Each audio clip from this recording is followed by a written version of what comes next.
Bon, je pense que pour gagner en temps, on va commencer et on va certainement inverser l'ordre de présentation en fonction de ceux qui ne sont pas là et de ceux qui ont la possibilité de commencer à présenter. Donc, bonjour à tous et à toutes et à tous. Là, nous bouclons notre atelier, le dernier panel de notre atelier qui est intitulé Les ressources structurelles et conjoncturelles de la fabrique autocratique. Donc, dans cet atelier, dans ce panel, nous avons la communication de Christelle Dior-Tamegui de l'Université Jean Moulin Lyon 3, de Ovaga Obina Augustine de l'Université du Nigeria, Nsukka, la communication d'Ateba Alvin Angoni de l'Université de Yaoundé 2, celle de Cyril Léandre Ngon du département de sciences politiques de l'Université de Bamenda. Excusez-moi, Philippe. Pardon. Oui. Je vais demander à Christelle de me nommer animateur. D'accord, pas de souci. Alors, parfait. À Christelle, comment est-ce que je fais?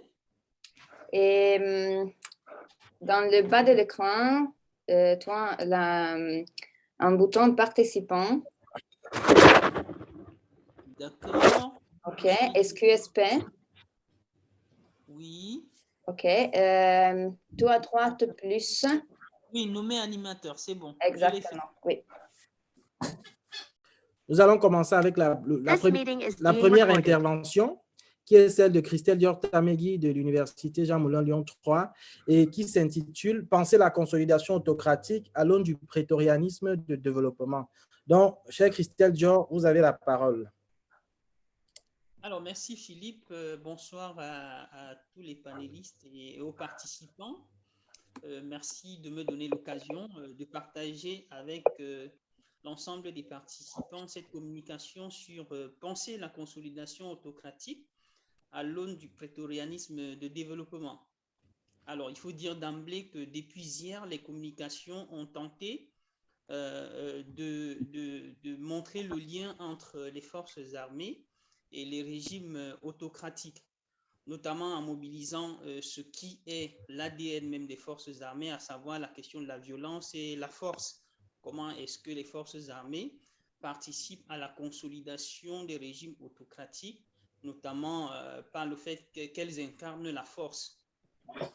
La particularité de l'intervention que je vais faire aujourd'hui, c'est que j'introduis en fait un nouveau regard. Il s'agit d'avoir un nouveau regard sur la manière dont les forces armées participent à la consolidation autocratique, notamment ce que j'ai appelé ici là, le prétorianisme de développement, c'est-à-dire en réalité la participation des forces armées au développement, notamment à travers l'aménagement du territoire, la construction des routes ou de manière générale la participation à l'action publique d'aménagement du territoire. Donc je disais tantôt que il y a une approche qu'on pourrait appeler prétorianisme sécuritaire. C'est l'approche qui a été mobilisée depuis hier, notamment qui vise à montrer que c'est une approche classique qui vise en réalité à montrer comment que l'armée est un instrument de protection des régimes politiques.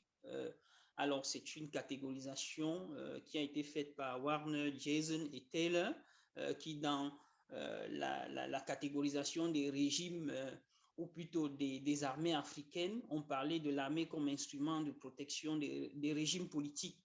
Donc, en réalité, c'est l'armée qui est c'est une gouvernance par la répression où on neutralise en réalité toute velléité d'opposition. Donc, c'est ce que j'ai appelé ici le prétorianisme sécuritaire. C'est une perversion, en fait, de l'identité martiale des forces armées Et on aura dans ces régimes autocratiques en réalité des forces armées qui sont détentrices du monopole de la violence illégitime. Et comme je l'ai dit, c'est ce que j'appelle le prétorianisme sécuritaire. Mais en réalité, la présente communication porte sur des mécaniques de participation des forces armées à la consolidation autoritaire ou à la résilience autoritaire, qui portent sur des éléments en réalité qui n'ont rien à voir, qui peuvent avoir bien évidemment un lien avec la violence, mais qui sont plus liés à la nouvelle identité des forces armées. Disons un mot sur cette nouvelle identité des forces armées. En réalité, il y a un nouveau visage des forces armées africaines aujourd'hui qui sont devenues des forces de développement. On prendra des cas comme au Cameroun, le Gabon, le Ghana, le Kenya et le Congo, qui sont des exemples palpables où on va voir l'armée au quotidien s'impliquer dans des tâches autres que ses missions classiques, à savoir la protection du territoire. Mais l'armée va davantage être impliquée dans des actions de développement. Cela est plus visible dans les pays comme le Cameroun, le Gabon, que j'ai d'ailleurs étudié dans le cadre de ma thèse de doctorat. Donc, en réalité, il y a une transformation de l'environnement sécuritaire qui a conduit à une transformation même des missions des forces armées, ce qui a été traduit par ce qu'on a appelé le concept ou le continuum sécurité-développement, qui traduit justement cette évolution des missions des forces armées. C'est vrai que cette transformation, elle remonte un peu dans le temps, dans la mesure où elle part même de ce qu'on a appelé les opérations de maintien de la paix de deuxième génération, où on a vu l'armée s'est déployée sur des terrains autres que les terrains sécuritaires, notamment en constituant des forces de développement ou en remplaçant même l'administration sur certains territoires qui étaient en reconstruction après les conflits.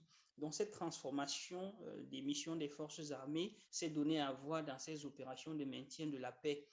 Alors, mais dans cette communication, nous utilisons en réalité un concept qui a été élaboré dans le cadre, encore une fois de plus, de ma thèse de doctorat, où j'ai parlé des missions duales. Les missions duales traduisent justement ce prétorialisme de développement.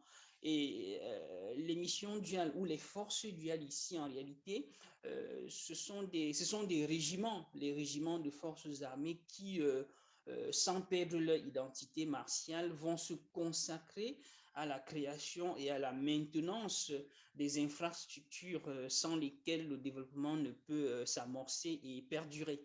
Donc voilà la définition qu'on peut retenir ici de la notion de force duale ou de ce que je vais appeler le prétorianisme de développement. Alors, ceci étant dit, la question qui structure cette communication est celle de savoir comment est-ce que la dualisation de la fonction militaire participe-t-elle à la résilience des régimes autocratiques en Afrique. Donc, l'idée, c'est de voir comment est-ce que ces forces armées, à travers leur mission de développement, participent autrement à la perpétuation des régimes autocratiques ou traduisent, ou même l'action traduit le caractère autocratique de ces régimes-là. Et pour répondre à cette question, j'ai décidé en réalité de faire reposer ce travail sur un cadre théorique constitué de ce qu'on a appelé la légitimation autoritaire, c'est-à-dire ce sont les travaux théoriques sur la légitimation autoritaire qui vont servir de cadre théorique dans ce travail. Et ces travaux ont été abordés notamment dans le numéro 4 en réalité de la Revue internationale de politique comparée de 2012, où il a été question bien évidemment de porter un regard sur les stratégies de légitimation des régimes autoritaires. Donc ce cadre théorique me semble important pour comprendre la manière dont les forces armées camerounaises, gabonaises, sénégalaises ou ghanéennes participent comme ça à la résilience autoritaire. C'est un cadre théorique qui repose d'une part sur les travaux de Weber, à part les travaux qui ont été commis dans ce numéro de la Revue internationale de politique comparée. C'est aussi un cadre théorique qui repose sur les travaux de Max Weber, notamment les travaux commis en 1995, où il essaye de montrer où il a théorisé la question de la domination en montrant que toutes les dominations cherchent à éveiller, là je cite Weber, à éveiller et à entretenir la croyance en la légitimité. Donc l'idée ici, c'est de voir comment est-ce qu'on construit la légitimité autoritaire la légitimité d'un régime autoritaire. Cela peut également être croiser, on peut croiser ce regard théorique avec les travaux même de la Boétie, la question de la servitude volontaire, comment est-ce qu'on amène les populations très souvent à accepter, on construit un discours qui les amène à accepter qu'un régime est légitime alors qu'en réalité il ne l'est pas. Et il y a un auteur comme Catulier Karim qui en réalité a mobilisé des concepts qui me semblent aussi importants.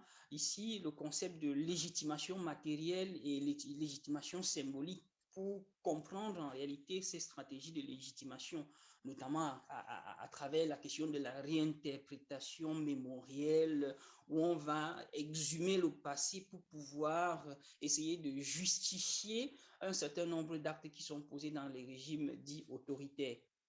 Et ici, on peut poser la question de savoir pourquoi est-ce que la légitimation autoritaire, elle peut passer par plusieurs autres acteurs, mais pourquoi est-ce que j'estime que cela est plus approprié aux militaires ici? C'est parce qu'en réalité, quand on parle des régimes autoritaires, c'est consubstantiellement lié, l'autoritarisme est consubstantiellement lié à la possibilité pour les forces armées de soutenir les régimes autoritaires, de préserver les régimes autoritaires de toute velléité oppositionnelle. Alors, à côté de ce cadre théorique, il me semble également important de mobiliser un autre cadre c'est plus de la sociologie militaire ici, notamment la question de la professionnalisation même des forces armées qui a été théorisée par des auteurs classiques comme Samuel Huntington ou Maurice Janowitz, où ils essayent en réalité à partir du concept des concepts de contrôle civil objectif ou de contrôle civil subjectif, de civilisation, de montrer quelle est la figure que le soldat doit avoir dans une société pour être un soldat professionnel. Donc, ce cadre me semble également important pour voir, pour analyser les actions de ces forces que j'appelle forces duales dans les sociétés. Et en termes de données, les données que j'utilise dans cette communication, ce sont les données qui ont été collectées en 2019 et également en 2020, principalement au Cameroun. Et ce sont les données que j'ai déjà eu à utiliser une partie dans le cadre de ma thèse, mais dans une autre orientation. C'est vrai que ce sont des données qui vont être complétées dans le cadre de cet article, mais il y a déjà une base de données importante. Alors, après la mise en exergue de ce cadre théorique, il faut dire que ce travail, en réalité, je suis arrivé à 3 résultats principaux. Dans un premier temps, le premier résultat concerne le processus politique d'attribution des missions de développement aux forces armées. Le deuxième résultat concerne en réalité la mise en œuvre même de ces missions duales. Et le troisième résultat repose sur ce que j'ai appelé ici, pour reprendre les mots d'un auteur, la gouvernance des âmes. En réalité, ce travail mémoriel-là qui rentre dans la gouvernance des âmes. Donc, le premier point que j'ai intitulé « La prééminence de l'institution présidentielle et l'opacité du processus politique d'attribution des missions duales ».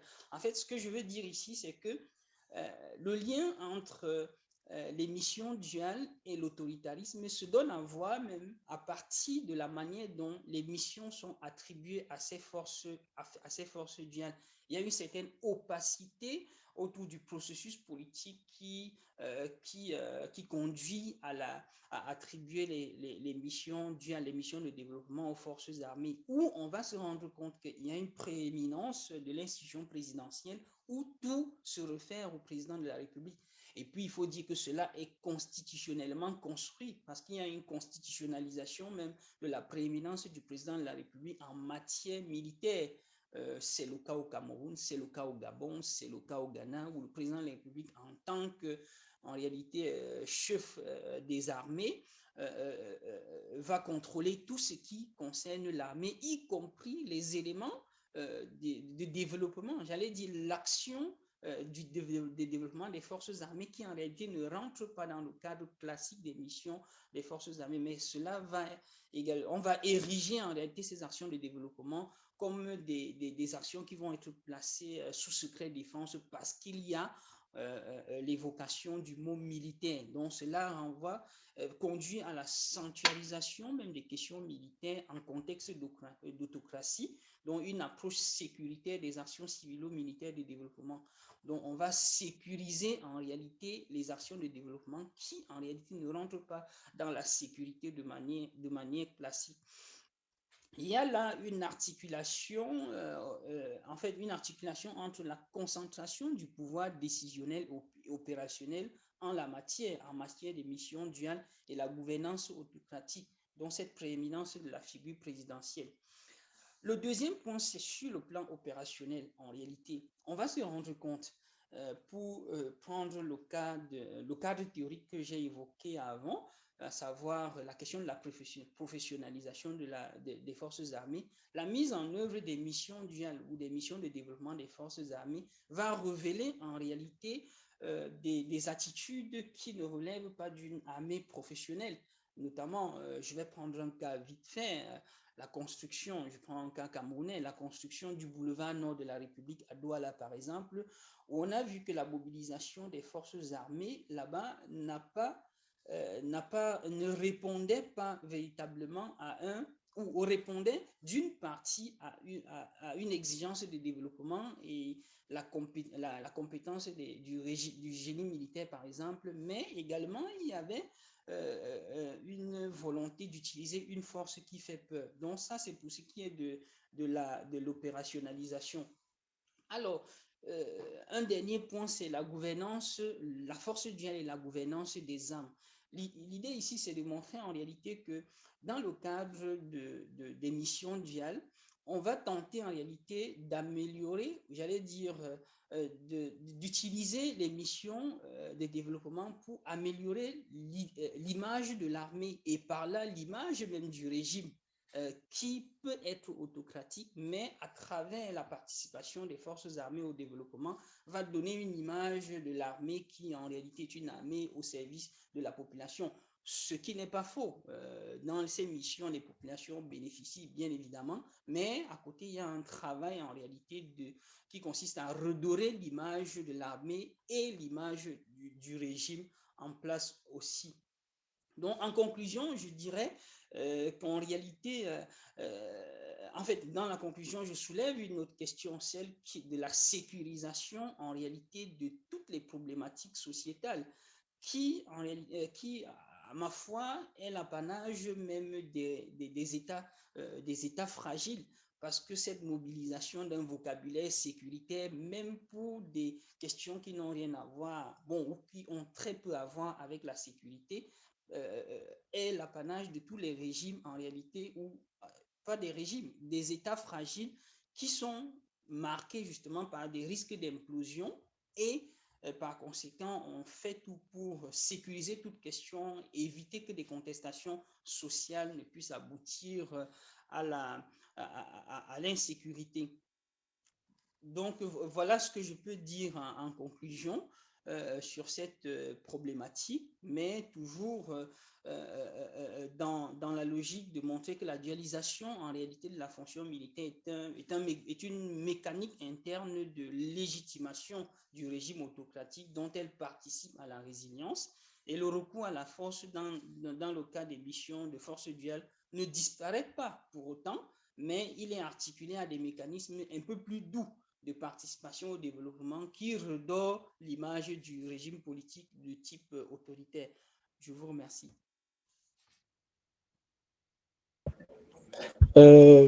Merci Dior pour cette, Christelle Dior pour cette présentation sur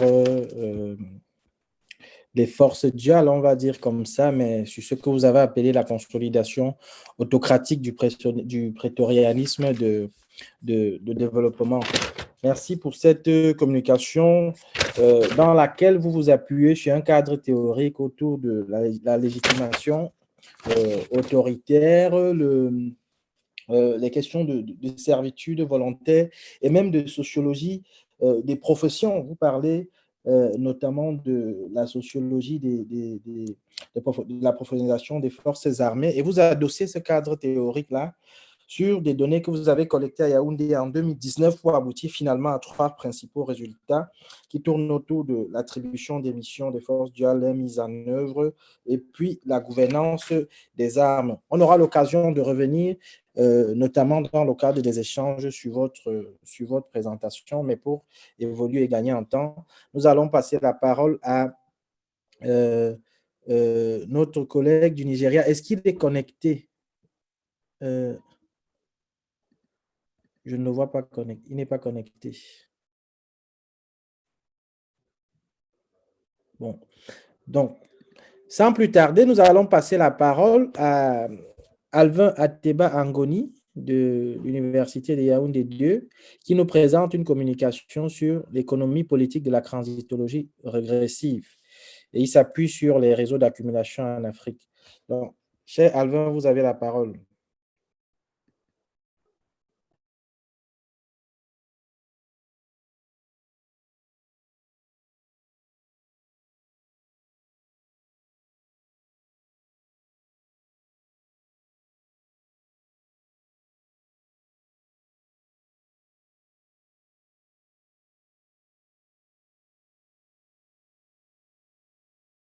Est-ce que Alvin nous entend? Alors, le temps que Alvin se connecte, nous allons rapidement passer à la communication suivante, qui est celle de Cyril Léandre Ngon de l'Université de Bamenda et qui propose une présentation sur les gouvernements de transition et la consolidation autocratique. Il fait une analyse comparée de la Guinée-Conakry en 2008 et Madagascar en 2009. Cher Cyril, vous avez la parole. Oui, merci de me donner la parole. C'est un agréable plaisir d'avoir à m'exprimer dans le cadre de cette rencontre. Si vous permettez, j'aimerais partager ma présentation, c'est possible? Bien sûr, bien sûr.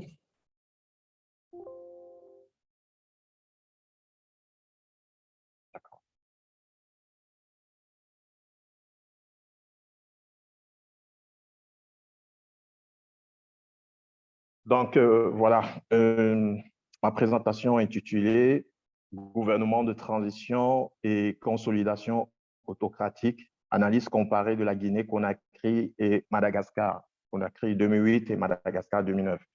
Je tiens à préciser que les dates qui sont indiquées là-dessus, ce sont les dates qui renvoient aux différents gouvernements de transition qui ont eu lieu en Guinée en 2008 avec l'arrivée au pouvoir de Dadis Camara et en 2009 à Madagascar avec l'arrivée au pouvoir de André Rajoelina. Alors, le plan de la présentation est structuré ainsi qu'il suit: une introduction, une première partie qui revient sur les problèmes épistémologiques variables liées à l'intelligibilité des mutations politiques étudiées. Et le deuxième point sur les rémanences structurelles et dynamiques conjoncturelles quasi identiques qu'on peut retrouver soit en Guinée, soit au Madagascar. Et une conclusion. Nous allons commencer donc par d'abord une introduction structurée ainsi qu'il suit, quelques chiffres, définition des thèmes, problématiques et méthodologies et des directrices. En termes d'introduction, nous avons quelques chiffres pour indiquer que depuis entre 1999 et 2016, l'Afrique compte plus de 330 coups d'État et tentatives de coups d'État, avec une moyenne de 3 par an. Entre 2020 et 2022, nous avons 4 États qui ont expérimenté un coup d'État ou des coups d'État répétés. L'on note que plus de 20% des pays africains ont été frappés par des coups d'État depuis 2010. Alors que, et puis on note également que la Guinée-Conakry compte 3 coups d'État, alors que Madagascar n'en compte que 4. Donc, ce sont des données qui sont actualisées, il faut le préciser, parce que lorsque nous entamions à cette époque, en 2016, parce que nous avons soutenu une thèse de doctorat en 2016, dans les travaux que nous avons conduits jusqu'à cette période, eh bien, nous n'avons pas ces données-là. Donc, ces données ont été actualisées. Alors, comme définition, nous allons aller directement. Les gouvernements de transition, nous les définissons dans la perspective arrêtée par Luc Sinjun et Yves-Paul Mandiem en tant qu'institution de passage vers une nouvelle grammaire politique par l'implémentation des programmes de réforme à court terme et la reconstruction des institutions étatiques à long terme. Il est généralement issu d'une instabilité politique et parfois représentatif ou non de forces coalisées en son sein. Donc, il s'agit d'un gouvernement en mission et qui se situe dans un entre-deux. Alors, prendre comme point de départ l'élaboration de nouvelles règles politiques, ce qui implique un certain nombre de conséquences, à savoir que, étant donné leur validité limitée et leur relative contingence, ces règles doivent être par la suite consolidées pour qu'elles structurent le jeu politique, c'est-à-dire qu'elles deviennent le seul jeu dans la ville, the only game in town. L'on note que l'émergence de nouveaux arrangements politiques ne suffit pas à déclarer clos le processus de changement de régime. Nous adoptons là une perspective de Nicolas Guillot et Carl Schmitter. La consolidation dans ce sens est donc traduit dans un degré d'institutionnalisation des règles définissant les nouveaux régimes politiques issus d'une transition. Dans le cas d'espèce, on dira qu'elle est négative. Elle est négative dans le sens où sa finalité normative implicite est d'éviter toute régression, c'est-à-dire de nature autoritaire, c'est-à-dire que plutôt que d'atteindre des niveaux supérieurs de démocratie, on se retrouve à aller à régresser vers un processus de type autocratique. Alors, dans ce cas, la consolidation autocratique renvoie à une institutionnalisation inversée, régressive et pervertie des règles ayant déterminé les nouveaux régimes politiques. Maintenant, nous avons ici quelques travaux sur lesquels nous nous sommes appuyés. Luc Sinjun,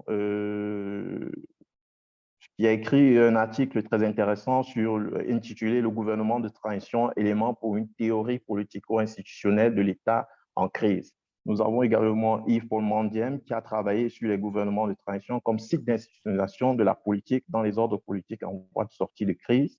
Nous avons les travaux réalisés par Mathilde Tarif et Thierry Vicoulon, transition politique, les déboires du modèle de sortie de crise. Et nous avons un travail récent, Cyril Léandre Ngone, sur les systèmes de gouvernement, pratiques réformatrices et transition politique, comparaison binaire de la mise en responsabilité en période de transition en Guinée et à Madagascar.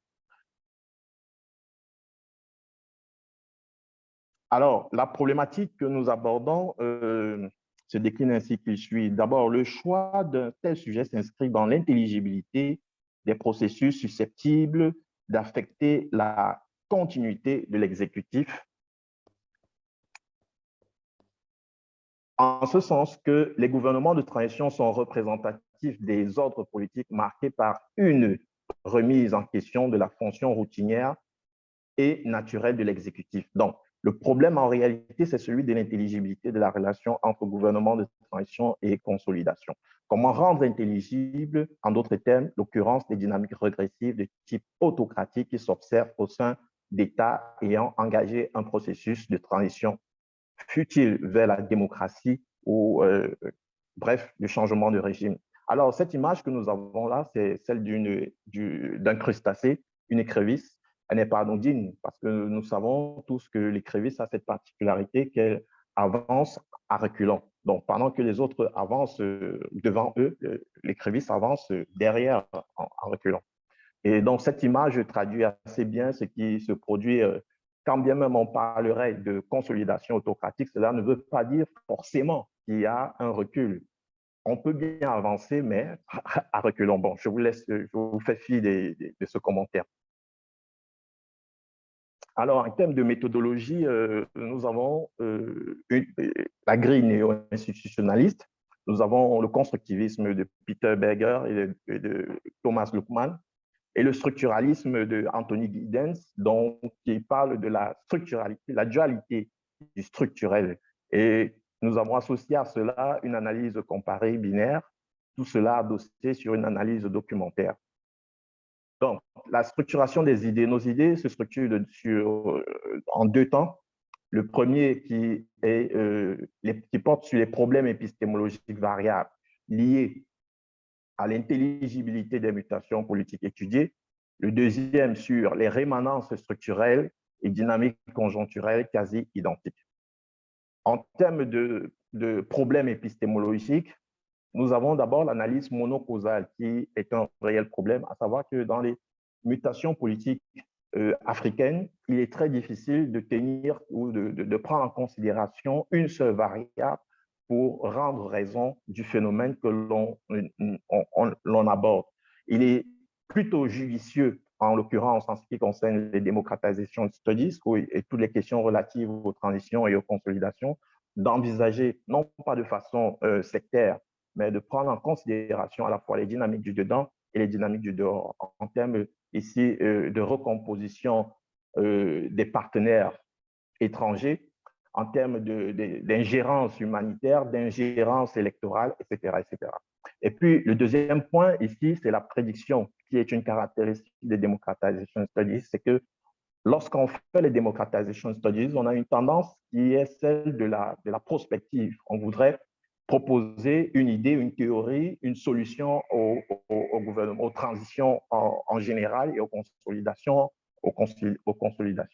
Et ça nous amène à un troisième point qui est celui de l'illusion idéologique téléologique, qui est en fait une conséquence de la précédente, qui voudrait que les transitions et les consolidations aient des vertus constituantes, en ce sens qu'elles fassent advenir ce qu'elles étudient, ce vers quoi elles tendent. Alors, dans ce cas, on peut parler de transition vers la paix, de transition vers la démocratie, de transition ou de consolidation vers la paix ou de consolidation vers la démocratie, de consolidation de l'ordre politique en termes de refondation institutionnelle, constitutionnelle, etc. Et le dernier problème est celui des affinités électives entre nature de l'État et nature du régime politique.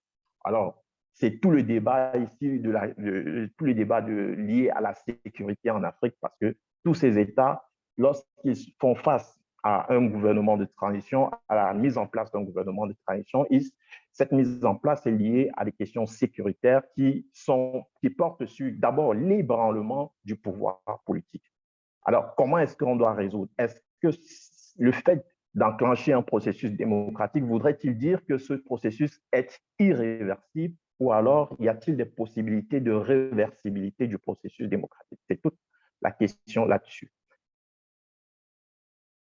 En deuxième point, on note qu'il y a des rémanences structurelles en termes de viabilisation incertaine de l'instauration des nouvelles républiques comme sillon commun de la fracture sociale. Juste pour dire que la Guinée, en 2010 et Madagascar en 2013 ont institué de nouvelles républiques.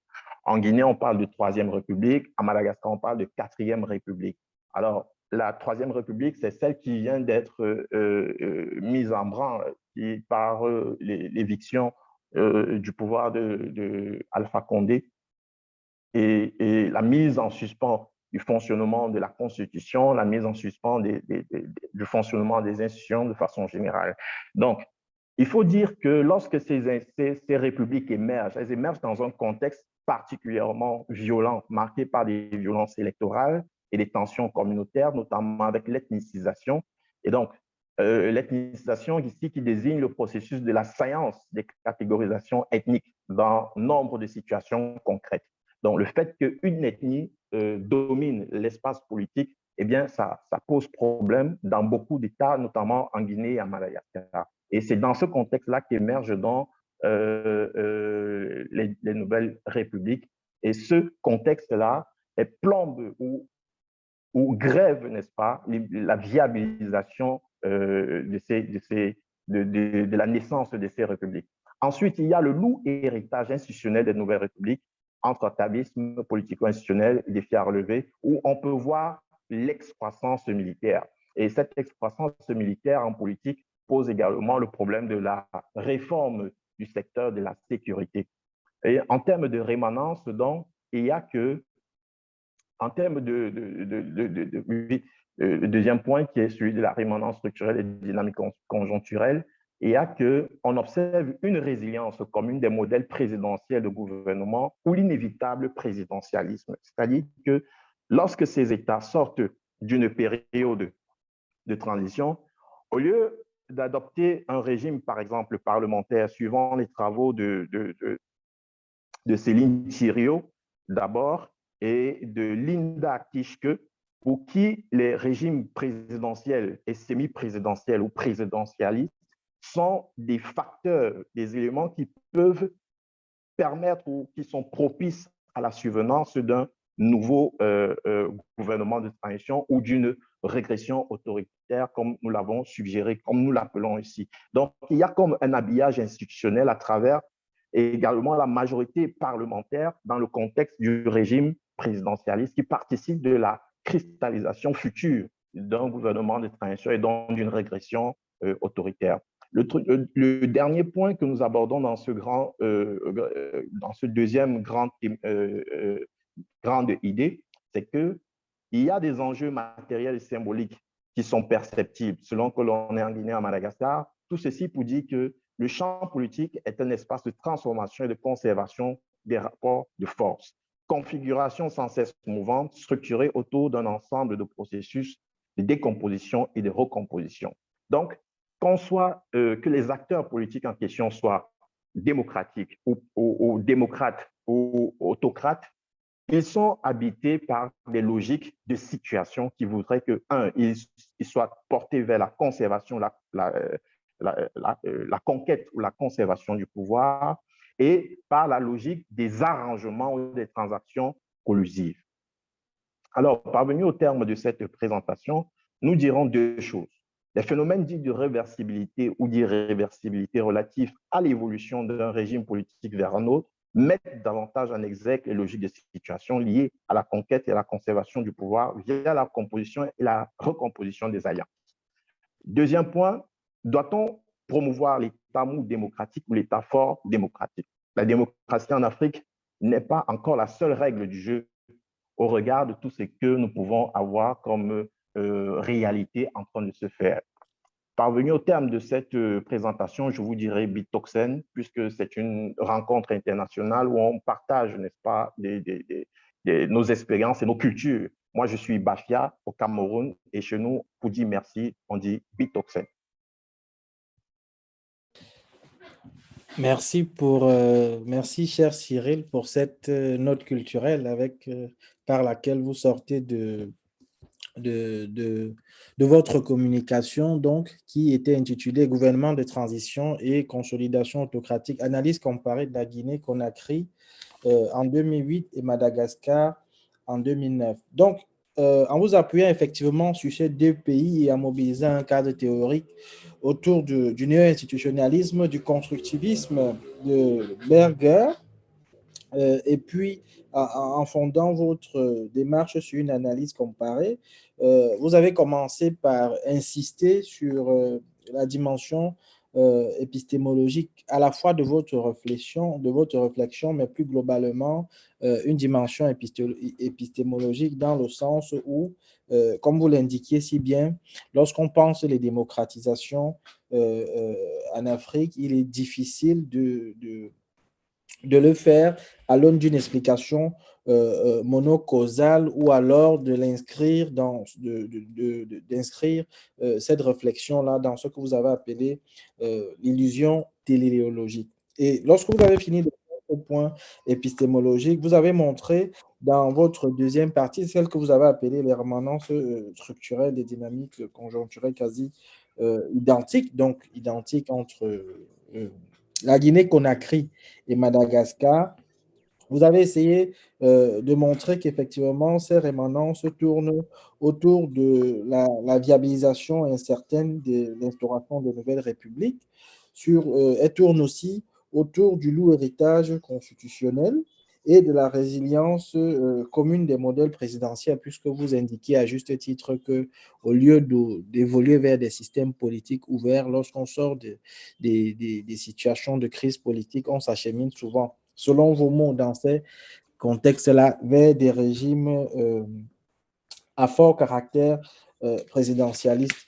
Et vous sortez par une question intéressante qui va certainement nous permettre d'engager le débat, la question sur l'État mou, l'État fort qui revient régulièrement dans les débats sur la viabilité de l'État en Afrique. Merci pour cette contribution. Nous allons faire un pas en arrière pour reprendre celui par qui on aurait dû commencer. Je pense qu'il aura compris que je me suis très, très, très vite emballé. Patrick, c'est à vous la parole maintenant pour présenter votre communication sur la dictature de la République et en disant des revendications sur le Cameroun. Merci beaucoup. Ouais, alors, je vais partager mon écran. J'espère que j'y parviens rapidement. Alors,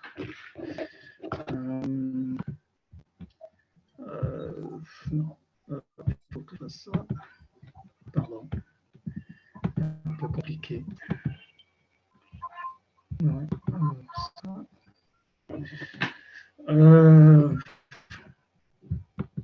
Ok, c'est bon. Voilà.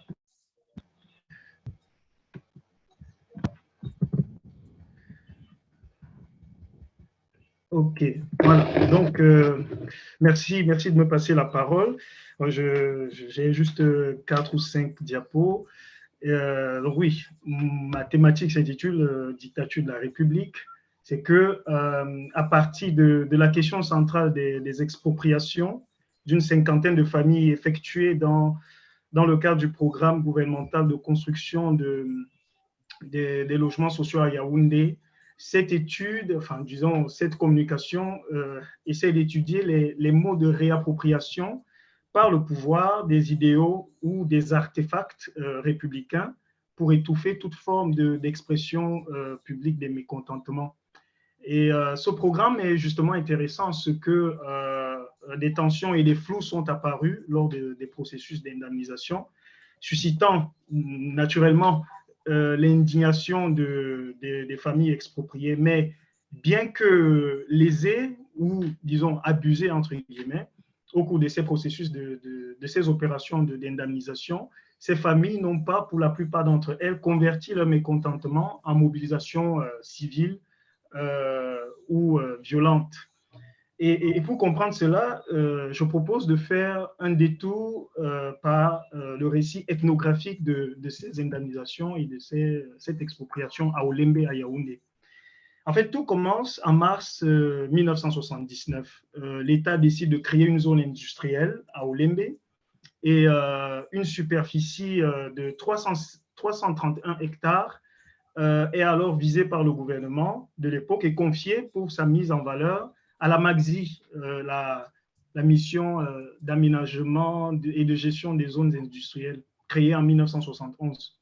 Et donc, un recensement est effectué en vue de l'expropriation et de l'indemnisation des populations occupant le site en question, donc Olembe à l'époque. Et les populations locales sont effectivement indemnisées au début des années 80. Cependant, les industriels sur lesquels on comptait ne sont pas intéressés par le site d'Olembe à cause, disent-ils, de son caractère inexploitable. La MAGZI désiste donc et les 331 hectares à Oulembe restent sans exploitation par l'État jusqu'en 2009. Alors, entre-temps, les populations riveraines reprennent naturellement l'exploitation du site par la poursuite d'activités agricoles, de jachères et de plantations. En 91, cependant, un arrêté ministériel attribue une superficie de 231 hectares à la MAETUR, la mission d'aménagement et d'équipement des terrains urbains et ruraux, qui a été créée en 1977. Et en juillet 1994, donc nous sommes sur le même site, on quitte de 331 hectares à 231 pour la MAETUR. Et donc, en 1994, les responsables de la MAETUR parviennent à sécuriser ce terrain-là en obtenant le titre foncier numéro 23105M. Voilà. Et là, la campagne, enfin, du moins en 2009, la campagne du programme gouvernemental de construction de 10 000 logements sociaux est lancée en décembre 2009. Et c'est le site de la MAETUR en question, donc les 231 hectares, qui est choisi pour sa mise en œuvre à Yaoundé. Une nouvelle expropriation est alors envisagée, et puisque les populations, comme je l'ai dit tout à l'heure, ont continué d'occuper le site en le mettant en œuvre de façon, par des activités agricoles et autres. Un montant de 197 millions de francs CFA est alors prévu pour l'opération d'indemnisation. Et les autorités publiques assurent que tout s'est très bien passé. En fait, 52 familles ont été recensées et, selon les autorités publiques, le récit officiel, les familles en question ont toutes été indemnisées conformément à la loi.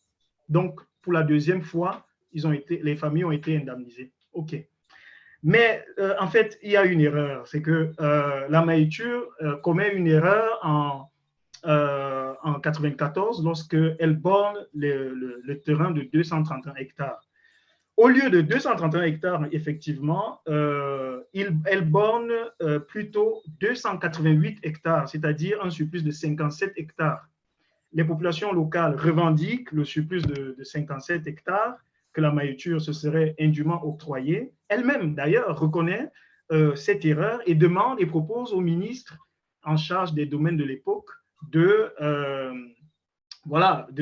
réviser, de rectifier le titre foncier selon deux options. Soit en augmentant sa contenance à la valeur de 288 hectares, et donc en indemnisant les populations pour le surplus, soit alors en rétrocédant le surplus des 57 hectares aux familles qui y ont droit. La même année, le ministre prend la décision de rectifier la superficie du dit titre, mais en cédant l'excédent de 57 hectares aux familles, donc la deuxième option. Mais alors, quelle famille il s'agissait de quelle famille? En fait, pour couper court, les 57 hectares ont été attribués à la famille Mbeng. Et c'est là que le bas a commencé à blesser. Puisque face à ce récit, ce narratif officiel, les populations ont adopté une posture de résistance. En fait, d'autres familles, pas toutes les populations, mais d'autres familles, parmi les 52 familles. Plusieurs familles, en effet, se sont insurgées contre les autorités publiques, pointant ouvertement du doigt, d'abord, les injustices commises, je vais y revenir, et puis l'erreur des responsables publics. Erreur parce que, le surplus de 57 hectares aurait été attribué à la mauvaise famille, pas à la bonne. Et puis, injustice du processus d'indemnisation parce que, disent certaines familles, les 197 millions annoncés par le gouvernement n'ont pas été redistribués à toutes les familles, mais encore là encore, à certaines familles, dont la famille Mbeng. Ces contestations, c'est assez original, avaient lieu le plus souvent sur les lieux de l'expropriation ou lors des réunions officielles avec les autorités publiques, le gouverneur ou le préfet, le gouverneur du centre ou le préfet du Mfundi. Parmi les acteurs mécontents, il y a quelques membres de la famille Tan Messina et puis Yebe Yenga, qui se sont publiquement indignés de la façon dont la distribution des indemnisations s'est opérée entraînant parfois ces mobilisations, ces contestations, entraînant parfois des blocages et des retards dans le processus de la construction des logements sociaux et aussi, de façon connexe, du stade du complexe sportif d'Olembe. En retour, le pouvoir a déployé un arsenal particulièrement répressif. En effet, quelques témoignages pris sur place et puis les documents officiels font état recueillis auprès des populations, font état de la mobilisation de la violence par les pouvoirs publics comme outil de tranquillisation des familles mécontentes à Olembe. En l'occurrence, parmi les personnes qui avaient publiquement protesté pour dénoncer le système d'indemnisation injuste, il y en a qui ont vu la maison quadrillée par des éléments de l'armée et de la police pendant plusieurs jours, nuit et jour. D'autres ont été amenés au secrétariat d'État pour la défense, le SED, pour subir des menaces et des tortures avant d'être emprisonnés sans mandat judiciaire à la prison centrale de Yaoundé. Des hommes et des femmes ont été, comme on dit, tabassés, brutalisés, séance tenante, lors des opérations de lotissement des 231 hectares de la Maïeture, puisqu'après avoir borné, il fallait lotir et plusieurs populations allaient sur les lieux pour revendiquer, pour bloquer en fait l'opération de lotissement de la Maïeture avant les constructions. Et enfin, un chef traditionnel a été menacé de destitution par le préfet. Les chefs d'accusation, et c'est ça qui est intéressant, puisque c'est ça qui forme ce que j'appelle la légitimation républicaine de la répression, les chefs d'accusation étaient tournés autour des expressions comme outrage à fonctionnaire, entendre le gouverneur et le préfet, représentants de la République, trouble à l'ordre public, l'ordre social et politique républicain, et puis menace à la stabilité de l'État. Voilà les chefs d'accusation qui étaient instillés contre les familles mécontentes pour légitimer la répression sur elles. En fait, on remarque que, et c'est le cœur de mon propos, il y a donc toute une litanie d'accusations instillées contre les familles mécontentes, devenues par là même subversives, anti-républicaines et donc républicainement punissables. Conséquence, et je cite là un notable d'Olembe 2, un notable d'Olembe 2 qui disait « Personne n'avait la bouche. On vient, on détruit tes cultures, là, et tu ne peux rien dire. Tu perds tout. » Voilà ce qui s'est passé. Le Cameroun, ce n'est pas facile. Donc, quoi qu'il en soit, la violence d'État ainsi déployée à Olembe a permis de créer un état de peur au sein des populations, des familles mécontentes, assurant par là un contrôle étroit de la critique publique du processus d'indemnisation. Et ces populations, désormais cernées dans leur imaginaire par la présence ou l'omniprésence de cette violence d'État, ne parlent aujourd'hui, pour reprendre la formule des juristes ou des civilistes du 19e siècle, ils ne parlent aujourd'hui de leur mécontentement qu'avec, je cite, une lèvre tremblante, parce que désormais persuadés que, et je cite là le chef de Mbala 3E, persuadé que dès que tu parles, on te coupe la tête. Donc voilà comment, au nom de la République, le pouvoir assure chez les populations cette incorporation du dispositif répressif et qui a pour effet justement de se constituer en forme d'autosurveillance de leur prise de parole.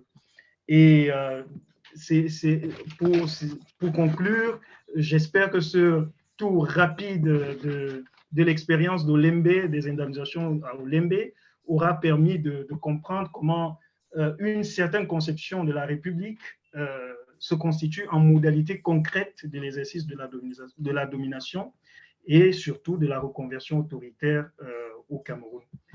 Voilà, je vous remercie pour votre attention.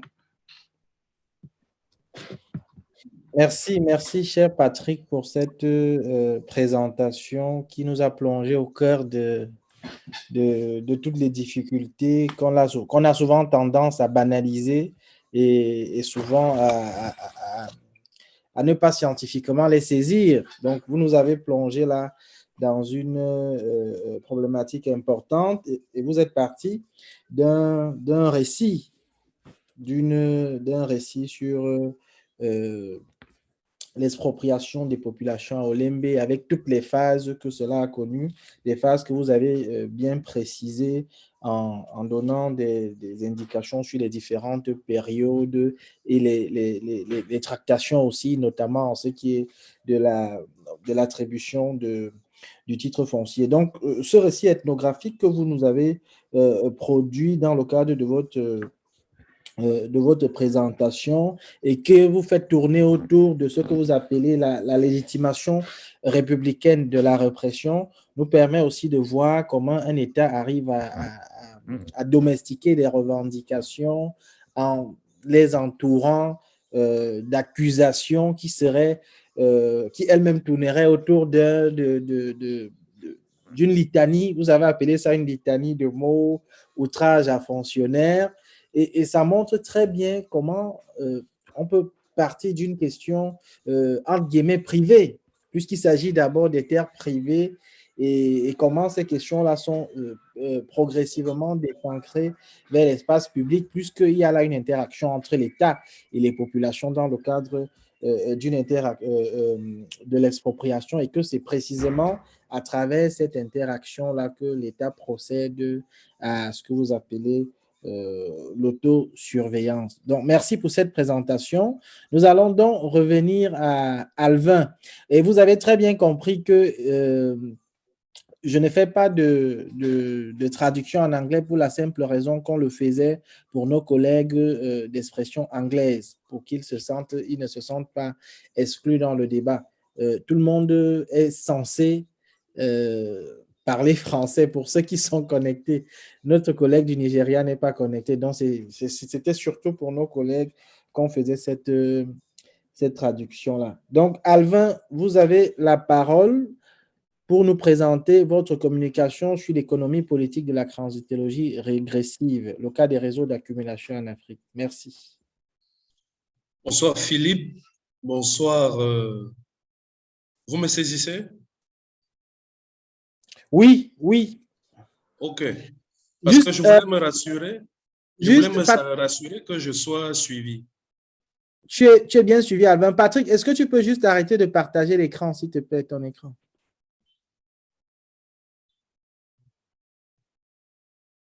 Merci, Patrick, merci. Alvin, tu as la parole. Ok. Je voudrais d'abord dire bonsoir à tout le panel. Et c'est un plaisir pour moi d'être là, de voir certains visages que j'ai simplement connus dans leurs différents travaux. Et également, c'est la première fois pour moi de participer à un panel d'Amérique du Nord, mais plus précisément du Canada. Donc, c'est un plaisir pour moi, Philippe. Donc, mon propos de ce soir porte justement sur l'économie politique de la transitologie régressive, le cas des réseaux d'accumulation au Cameroun. Et ce que j'ai constaté lorsque j'ai parcouru un certain nombre de lectures, c'est qu'il y a un lien qui a essayé d'être démontré, n'est-ce pas, sur le plan théorique entre les travaux d'économie politique ou alors les questions liées à la production de la richesse et les transitions dans les régimes. C'est le cas des travaux de Seymour, c'est le cas des travaux de Robert Dahl. La thèse la plus avancée est que, n'est-ce pas, les régimes en Occident sont fondés sur le libéralisme économique et ont une certaine garantie, n'est-ce pas, de changement vers des régimes plus démocratiques, plus stables pour ce qui est des États. Mais lorsqu'on observe, il semble qu'il y a comme une espèce de déterminisme économique qui est un peu déconnecté, n'est-ce pas, des réalités culturelles et du jeu décisif des acteurs. Et c'est cet aspect qu'a relevé un auteur comme Pridham. Pour lui, l'économie peut servir d'instrument de renforcement d'un régime politique, qu'il soit démocratique comme en Occident ou autoritaire, comme cela est pour la Chine, comme le relèvent les travaux de Larner et ceux de Huntington. Donc, ceci ramène à comprendre quoi? Que le contexte africain, plutôt que de parvenir à une transformation des régimes politiques, on peut y assister ou on assiste à des adaptations par la capacité des acteurs à travailler le jeu démocratique et l'économie libérale en faveur des oligarchies au pouvoir. C'est l'un des aspects sur lesquels ont reposé les travaux de Jean-François Bayard et les travaux récents de Guy Khan Mohamed et de Gérard Amourou, et ainsi que les travaux de Fred Eboko et de Awondo. Et ces travaux ont permis, n'est-ce pas, d'engager les perspectives de l'économie politique ou des questions de développement, n'est-ce pas, vers le renforcement des régimes au pouvoir. Maintenant, la question centrale qu'on peut se poser est celle de savoir comment les réseaux d'accumulation participent à la construction et à la pérennisation du régime politique dans un contexte africain et plus précisément dans le contexte camerounais. Et l'hypothèse qu'on peut avancer ici est que l'activité politique principale du pouvoir est de fabriquer politiquement le secteur privé national afin de concentrer tous les réseaux de la production économique vers la pérennisation de l'oligarchie régnante, au moyen, n'est-ce pas, de connivence d'intérêts. Et pour parvenir à l'observation de cette réalité ou de ce fait ou de ce phénomène, nous avons fait usage d'un cadre méthodologique et théorique. Nous avons préféré engager une attitude bottom-up, c'est-à-dire partir du bas vers le haut, utiliser l'approche empirique par hypothèse et déduction. Et nous avons procédé par une observation documentaire à travers des articles scientifiques, des documents officiels, des documents de presse, des documents télé.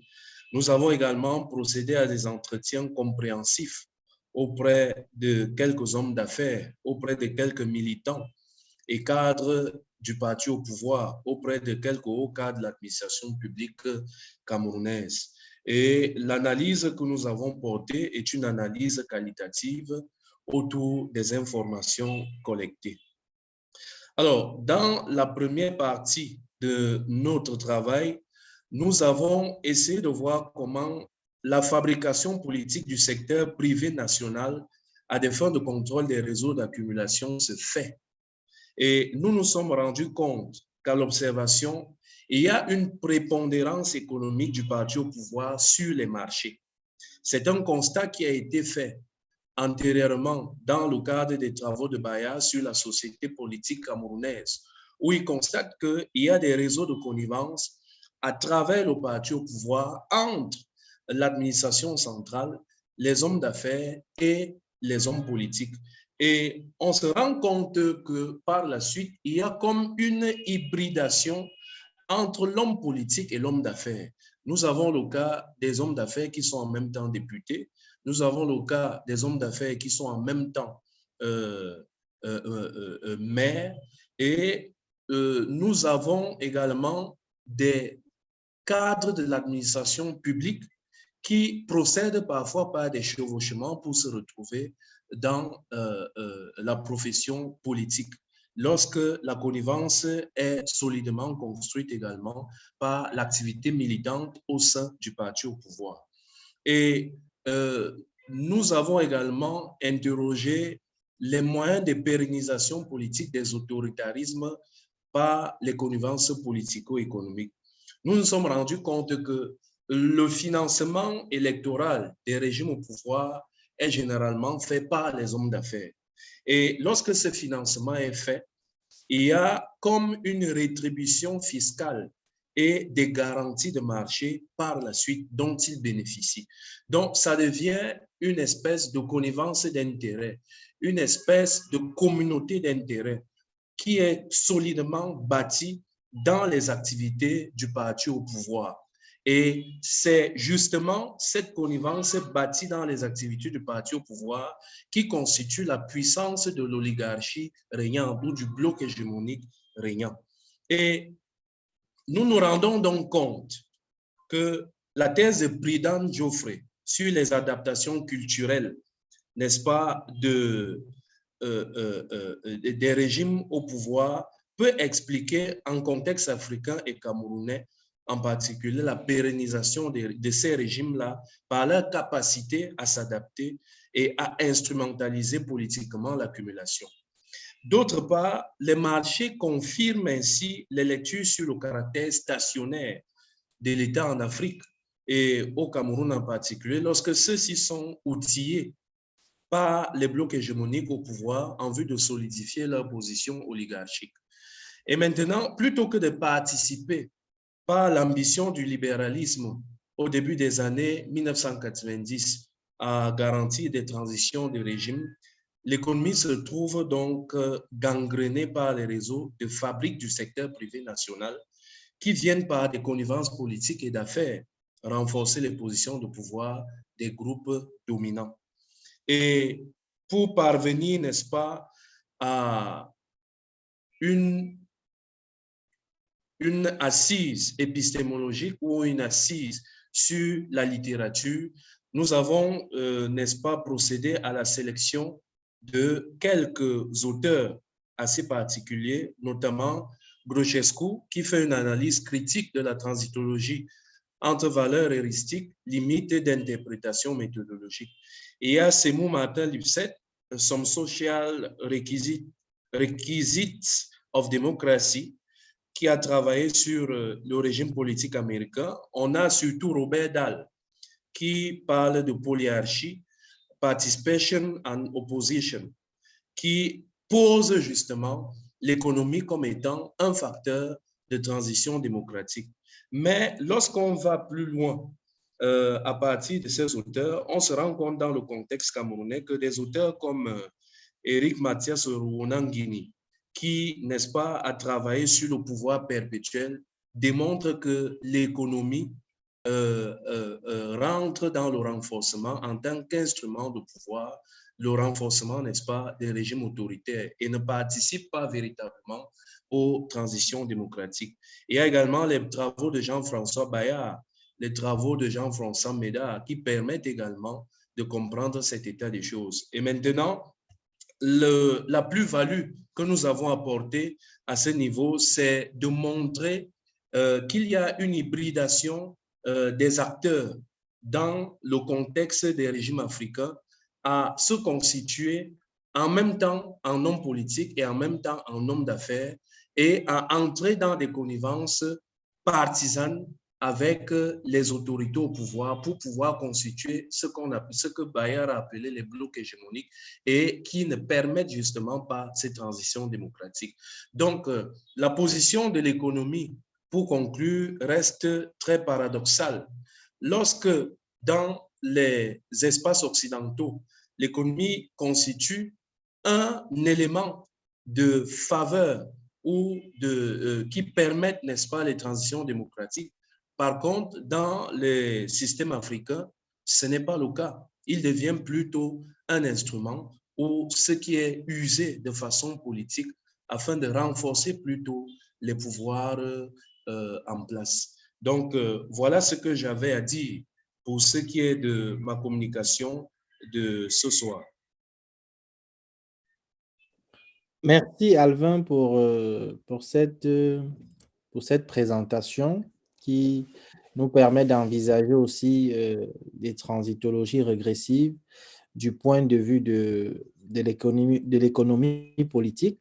Et vous nous proposez une réflexion qui part de ce que vous avez fait déjà comme constat, notamment sur le lien entre la production de la richesse et les transitions dans les régimes politiques. C'est ce constat-là qui vous a permis d'évoluer dans votre réflexion et de poser la question de savoir comment les réseaux d'accumulation participent-ils à la construction et à la pérennisation du régime au Cameroun. Soit dit en passant, vous avez accès, même si votre titre a une vocation un peu plus générale, dans le travail que vous faites, vous êtes principalement orienté vers le Cameroun. Alors, sur la base d'une hypothèse principale qui est de dire que le pouvoir, l'activité principale du pouvoir politique, c'est de fabriquer politiquement le secteur privé national afin de concentrer tous les réseaux de la production économique vers la pérennisation de l'oligarchie, rayant au moyen de connivence d'intérêts. Donc, sur la base de cette hypothèse-là, vous opérez au moyen d'une méthode, d'une approche empirique, par hypothèse, et par déduction, en mobilisant la déduction, et aussi en vous basant sur des données documentaires et des entretiens que vous avez pu réaliser. Vous opérez dans votre réflexion sur deux axes principaux. Le premier axe, c'est de nous dire que la fabrication politique du secteur privé national a pour principale fin le contrôle des réseaux d'accumulation, et vous le montrez à travers deux angles principaux. La prépondérance économique du parti au pouvoir sur les marchés et l'hybridation entre l'homme politique et l'homme d'affaires. Ensuite, vous montrez que la pérennisation politique des autoritarismes par les connivences politico-économiques repose finalement sur deux piliers. D'abord, le financement électoral des régimes au pouvoir par les hommes d'affaires. Ensuite, la rétribution fiscale autour des marchés. Cela vous a permis de sortir de votre réflexion en vous reposant sur la thèse de Pridham, notamment sur ses travaux sur les adaptations culturelles de l'économie, pour montrer ce que vous avez appelé le paradoxe du lien entre économie et transition politique, en insistant sur le fait que en Afrique, notamment, plutôt que de participer à l'ambition du libéralisme qui était dans les années 90 de garantie des transitions dans les régimes, l'économie s'est plutôt trouvée gangrénée par les réseaux de fabrique du secteur privé national. Donc, cette réflexion nous permettra aussi de discuter d'un angle important des transitologies régressives, comme je le disais tout à l'heure, l'angle économique qui nous sort un peu des différentes communications qu'on a eues depuis hier, qui portaient notamment sur le coup d'État, la fabrique parlementaire des transitions, l'intervention des armées, avec parfois des teintures de mise en avant des politiques de développement, alors qu'en réalité, il s'agissait de consolider un ordre autocratique. Donc, merci pour toutes ces réflexions. Le débat est ouvert. Je signale que notre régie, entre guillemets, nous a indiqué qu'on pouvait déborder de 30 minutes de plus en fonction de comment est-ce que les débats pourraient être intéressants. Donc, la parole est à qui veut la prendre en indiquant, vous avez notamment sur votre écran, vous avez la possibilité de soulever la petite main pour indiquer que vous voulez prendre la parole. Donc, vous dites vers qui votre question est adressée et que la question soit surtout précise et concise. Merci.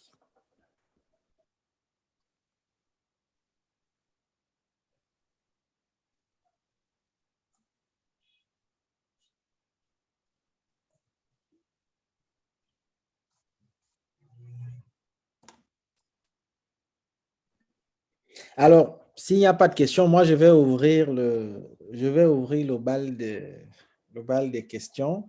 Je commencerai par Patrick. Alors, Patrick, j'ai bien aimé votre présentation, dont on sent bien que le dosage empirique est conséquent. C'était vraiment un récit intéressant.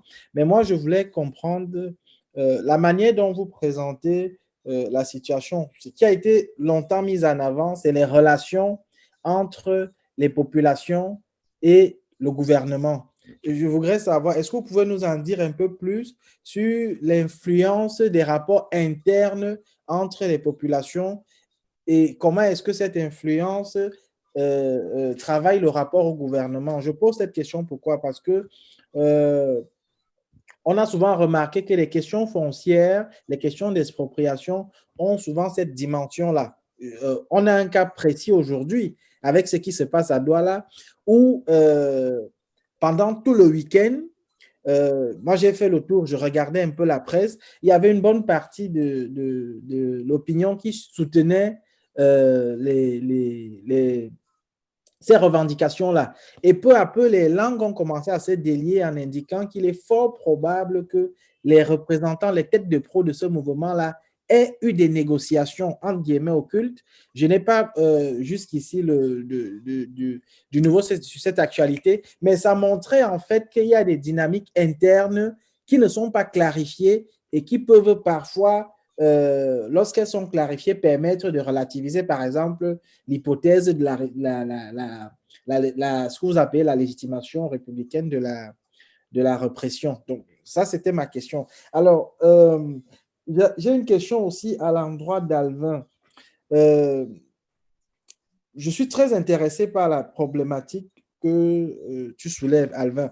Mais j'ai une question, c'est est-ce que tu n'as pas l'impression que le rapport, notamment en Afrique, le rapport de l'économie aux transitologies régressives et tel que tu l'expliques est finalement un rapport mécanique en fait. C'est-à-dire que c'est facile de dire que les gouvernements fabriquent le secteur privé pour mieux contrôler. Est-ce que tu peux nous dire des choses sur des tentatives de résistance à la fabrique, notamment du secteur privé? Est-ce qu'il y a des gens qui résisteraient parce que ce serait moralement, entre guillemets, inacceptable de se faire fabriquer par le régime parce qu'on serait contrôlé derrière? Je parle principalement d'un axe de ton travail sur le lien entre la politique et les hommes d'affaires.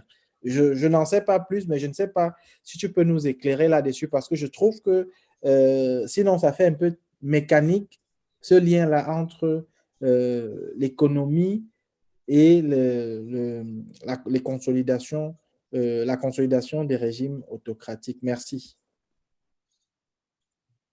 OK. Bon, je vais partir d'un récit de vie, en quelque sorte.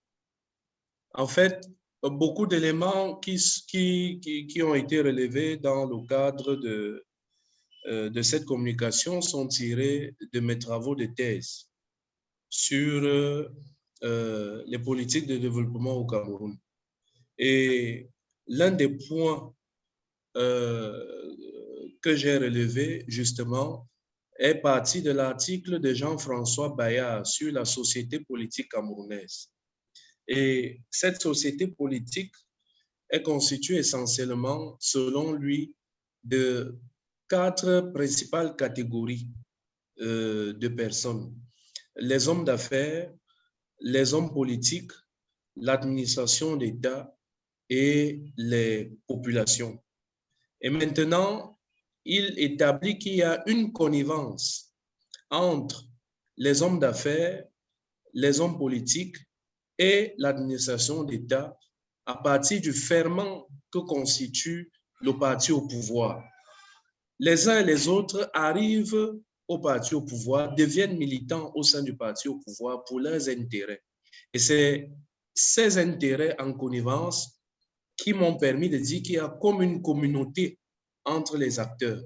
Cette communauté-là est relative, n'est-ce pas, à ce que chacun tire comme bénéfice dans la communauté qui est créée ainsi. Et cette communauté-là est nourrie économiquement par les marchés publics. Et dans sur cette question des marchés publics, il y a un livre qui a été écrit par un ancien ministre des Travaux publics, Msenga Vom, qui parle justement de la manière avec laquelle les marchés publics sont gérés au Cameroun, dans des connivences et dans des tractations de couloirs. Maintenant, est-ce qu'il y aurait des résistances? Effectivement qu'il y a des résistances. Il y a des résistances, mais lorsque nous allons sur le terrain, lorsque nous allons au niveau local, on s'est rendu compte que les petits hommes d'affaires, surtout avec le processus de décentralisation, lorsqu'ils se retrouvent en train de chercher un marché auprès du maire, ils sont obligés de jouer la carte partisane du parti au pouvoir. C'est-à-dire, pour pouvoir avoir le marché, il faudrait qu'ils parlent le langage ou qu'ils soient dans les logiques politiques du maire qui est en place. Et ce n'est que comme ça qu'ils peuvent pouvoir bénéficier d'un petit marché de salles de classe, d'un petit marché de réfection de quelques boutiques et ainsi jouer la courroie de transmission entre eux et leur communauté de base. Parce que la rente commence au sommet et elle est redistribuée à chaque palier, n'est-ce pas, de la vie nationale jusqu'au niveau local. Le petit homme d'affaires qui bénéficie, n'est-ce pas, d'un marché auprès du maire, nécessairement aura ses frères, aura ses amis, aura ses copains qui vont lui livrer le gravier, qui vont lui livrer du sable, qui vont faire les travaux de fouille, certains vont lui livrer du matériel, d'autres des matériaux, et ainsi de suite, ainsi de suite. Donc, à chaque échelle, à chaque niveau de l'échelle, chaque acteur essaie de bénéficier de quelque chose. Donc, c'est la raison pour laquelle on a l'impression que lorsque vous êtes élu maire, vous créez votre réseau d'accumulation. Et ce réseau d'accumulation est tel que vous avez vos petits copains avec lesquels vous allez gérer un certain nombre de marchés au niveau de la commune. Ça peut également se passer pour les hommes d'affaires qui gagnent les gros marchés et qui sont du parti au pouvoir. Il va se créer également des connivences à ce niveau, tant au niveau familial, au niveau du quartier, au niveau de l'église, au niveau, du moins, toutes les communautés auxquelles il appartient, se créent des réseaux autour du marché qu'il a pu gagner. Et c'est ainsi, justement, que les uns et les autres se retrouvent happés par le système et reconstruits à la logique des intérêts du système. Donc, c'est en ce sens. Maintenant, il y a un aspect que Baya met également en avant, que ce soit dans son article sur la société politique camerounaise ou dans ses différents ouvrages, notamment l'État au Cameroun. Et, il aborde certains aspects sur le premier régime, le régime du président Ahidjo, où justement on mobilisait un certain nombre de moyens financiers pour pouvoir donner un capital aux hommes d'affaires, créer une catégorie d'hommes d'affaires au Cameroun.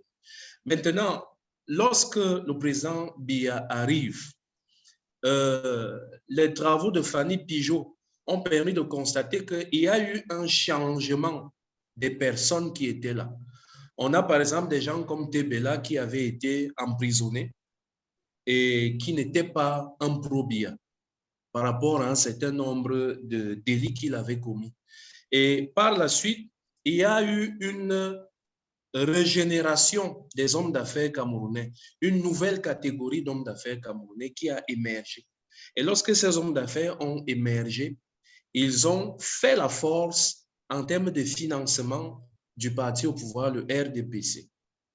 Et c'est ce financement qui permet à ce que les activités du parti puissent être financées. Financement des campagnes électorales, financement des meetings, financement des projets de société, des projets sociaux du parti. Donc, il y a ces éléments-là. Maintenant, nous ne voulons pas penser que c'est mécanique. Ce n'est pas toujours mécanique. Il faut reconnaître qu'il y a des hommes d'affaires qui ont une certaine autonomie sur le plan politique. Mais ce qu'il faut quand même reconnaître, c'est que les hommes d'affaires qui se retrouvent au sein du parti au pouvoir finissent par être une fabrication politique du parti au pouvoir et à des fins de pérennisation de l'oligarchie au pouvoir. Donc, c'est ce que je peux dire en termes de réponse à votre question. D'accord, merci. OK.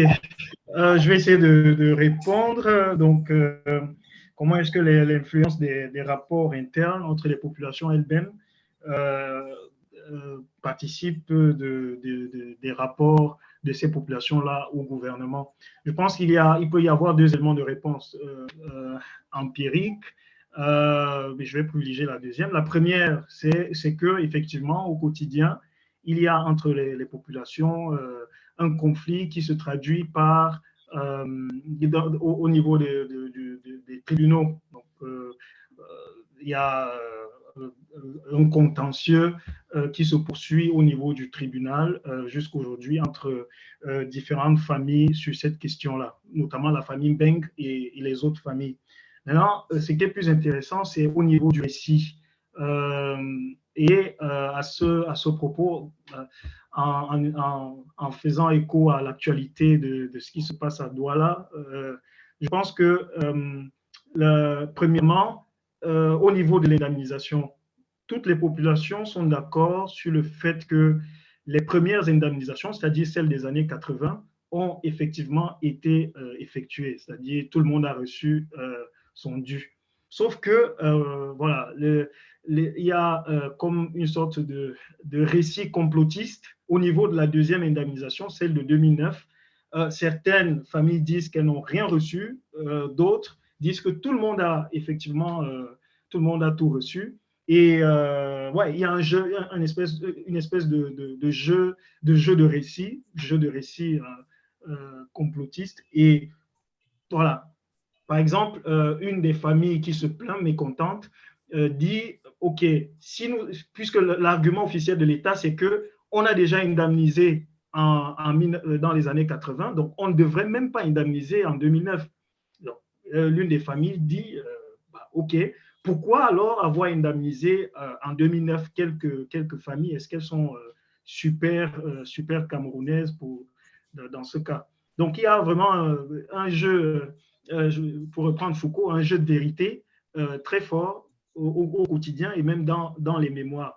Sur la répression, il y a également des dissensions, je veux dire des conflits,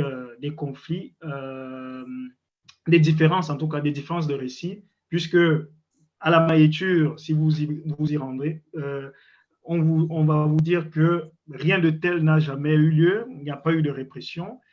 Et pourtant, sur place, les populations qui ont subi cette répression-là ont des preuves à la fois physiques, c'est-à-dire à travers leur corps, et documentaires. Je ne sais pas comment on appelle ça, les récépissés. Je ne sais pas si on délivre ça au Cameroun, les récépissés de...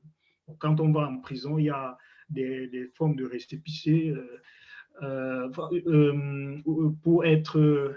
J'oublie exactement le nom, mais il y a des documents comme ça qu'on m'a présenté. Permis de visite. Pardon? Le permis de visite, le mandat de le dépôt. Permis, je pense que c'est le mandat de dépôt. Et il y a aussi pour la caution, un document parce qu'ils ont, pour sortir de la prison, il y a des familles à qui on a demandé.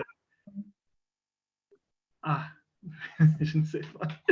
Ouais, on s'amuse à tester notre vocabulaire de l'espace carcéral. Ouais, c'est vrai.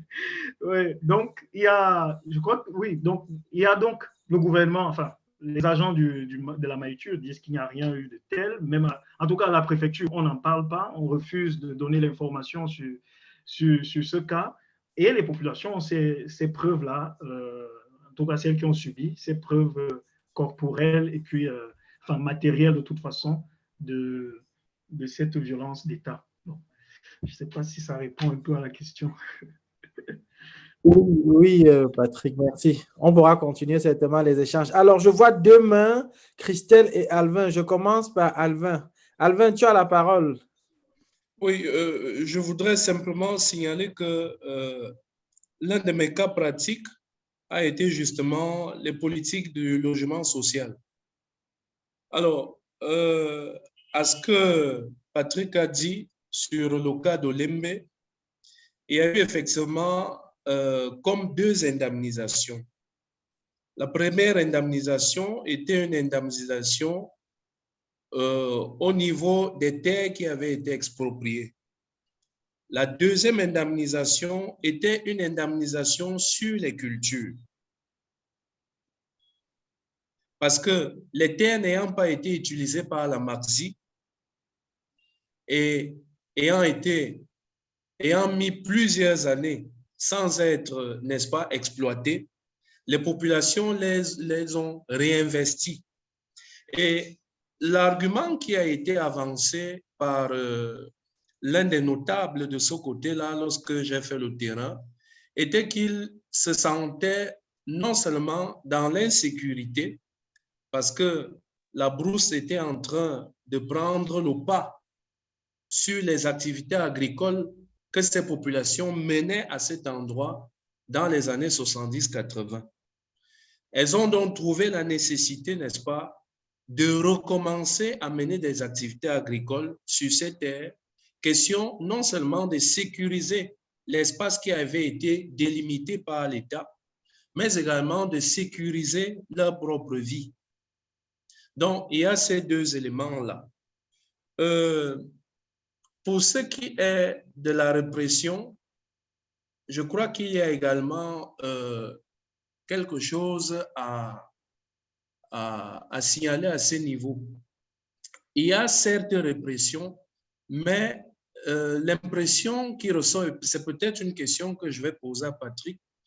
Est-ce que Patrick n'a pas l'impression que la répression a été faite contre les personnes qui revendiquaient ce à quoi elles n'avaient pas droit? Lorsque on peut admettre que les indemnisations étaient liées, n'est-ce pas, sur les exploitations agricoles qui étaient faites. C'est vrai qu'il y a eu des marges de débordement sur le périmètre qui avait été défini dans les années 70-80. Mais maintenant, lorsqu'il fait une sociologie profonde, quels sont les acteurs? Est-ce que des acteurs ne réclamaient pas une indemnisation sur les exploitations agricoles et d'autres ne réclamaient pas spécifiquement sur les débordements qui avaient été faits? Je pense qu'il y a cet aspect également qu'on devrait relever.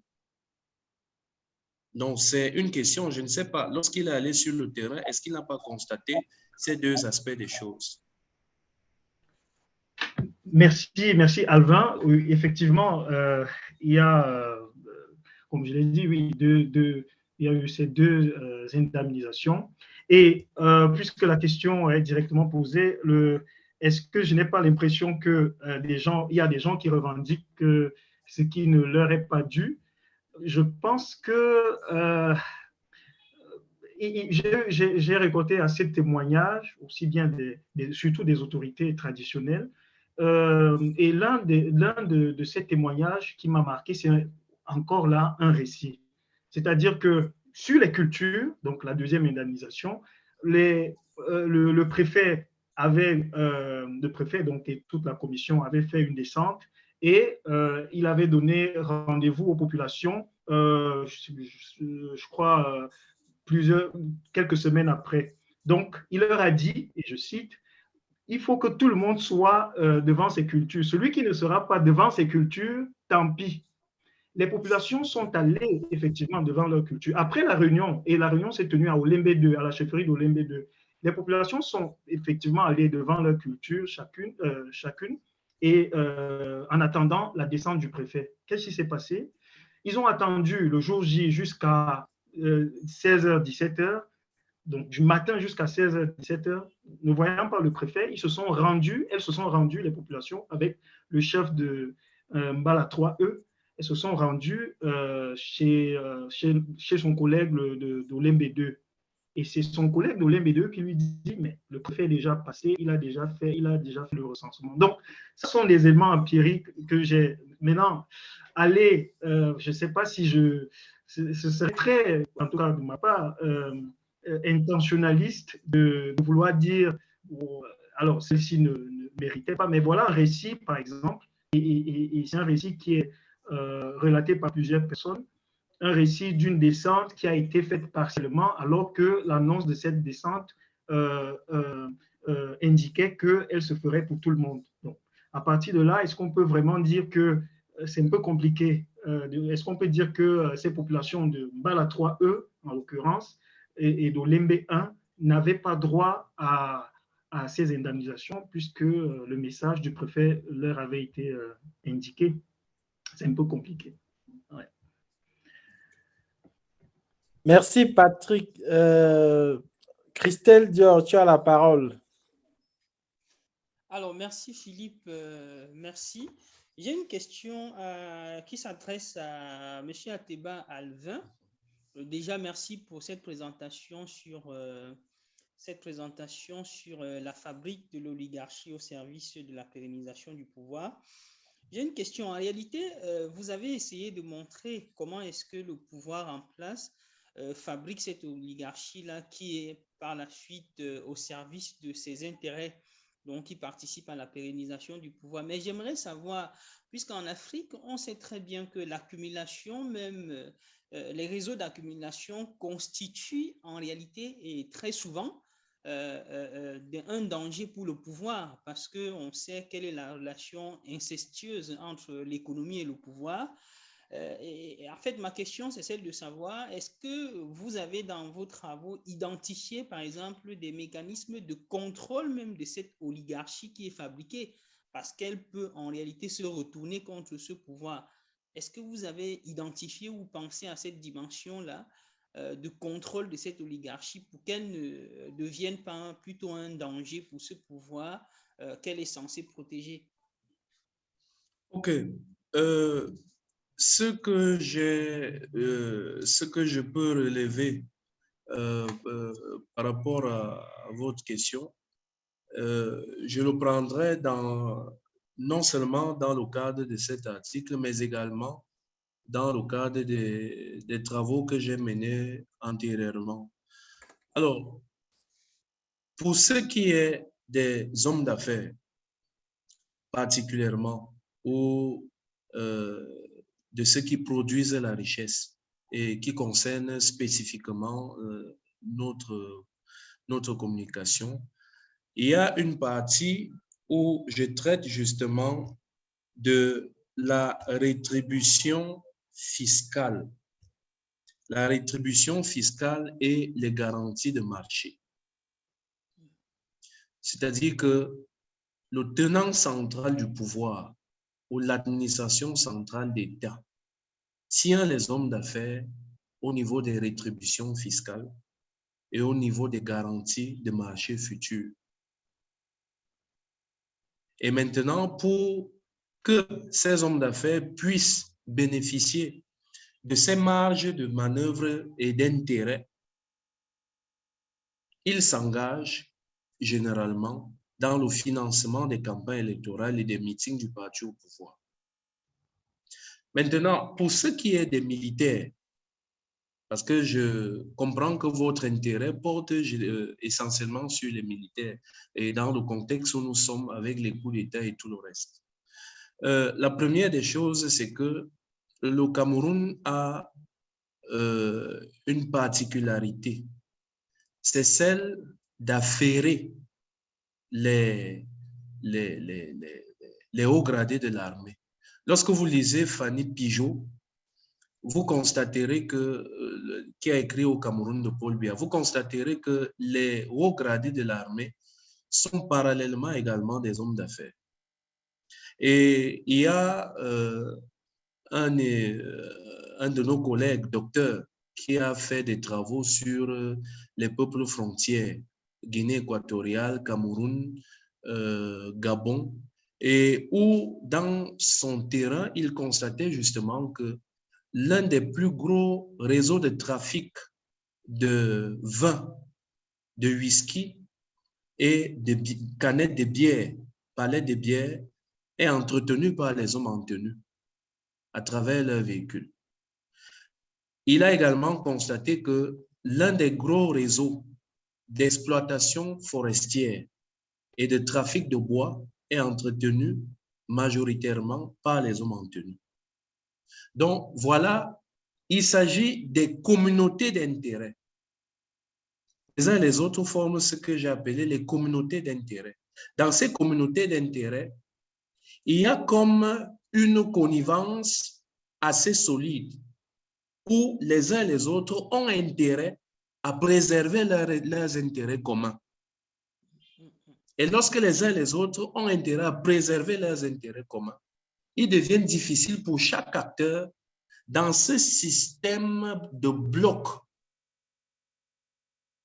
au-dessus de la société politique camerounaise d'agir contre ce bloc.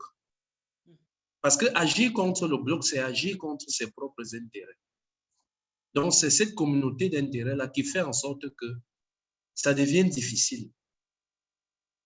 Et dans d'autres travaux que j'ai menés avec le docteur Gérard Amougou, où nous avons travaillé sur l'irruption des pauvres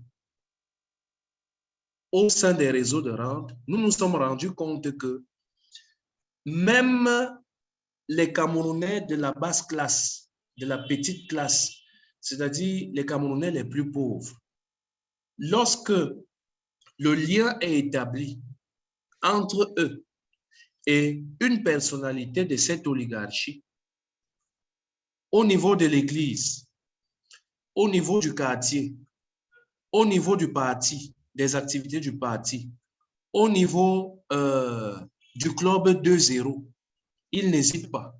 Ils saisissent l'occasion pour pouvoir avoir accès aux rentes contrôlées justement par ce bloc hégémonique-là. Donc, c'est tout ça qui solidifie, en quelque sorte, cette oligarchie au pouvoir et rend le renversement assez difficile.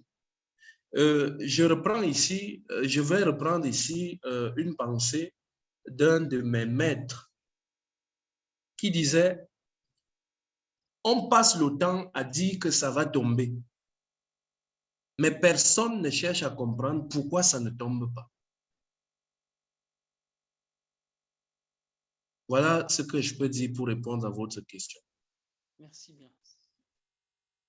Alors, je vous remercie pour toutes ces interventions. Il nous avait été proposé de prendre 15 minutes de plus parce qu'on devait arrêter à 22 heures, heure de Yaoundé. Donc, il est effectivement 22h14. Donc, dans quelques secondes, nous serons dans les limites des temps qui nous ont été accordés. Alors, je pense que ces échanges nous ont non seulement permis de partager à la fois un débat théorique, mais aussi de découvrir la richesse empirique parfois de certaines problématiques dont on n'était pas si proche. Et ça, c'est vraiment l'un des intérêts de cet atelier. Alors, comme vous le savez, il y a un autre projet scientifique derrière dont on discutera dans un ensemble de mails qu'on vous fera. Et ce sera aussi l'occasion de créer une petite plateforme de réflexion, une petite plateforme scientifique qui pourrait donc nous permettre de poursuivre nos échanges dans un cadre plus ouvert, plus serein, puisque là, nous sommes pris par les délais, par le temps, et nous sommes tenus de respecter ces consignes de la Société québécoise de sciences politiques. Donc, je voudrais vous remercier d'avoir participé à ces échanges, d'avoir pris de votre temps pour participer à cet événement. Et j'espère vous revoir très bientôt dans le cadre d'une autre réflexion qui va certainement nous permettre de consolider ces liens scientifiques-là. Merci et bonne soirée à tous. Bonne soirée, Philippe. Bonne soirée à vous tous. Bonne soirée.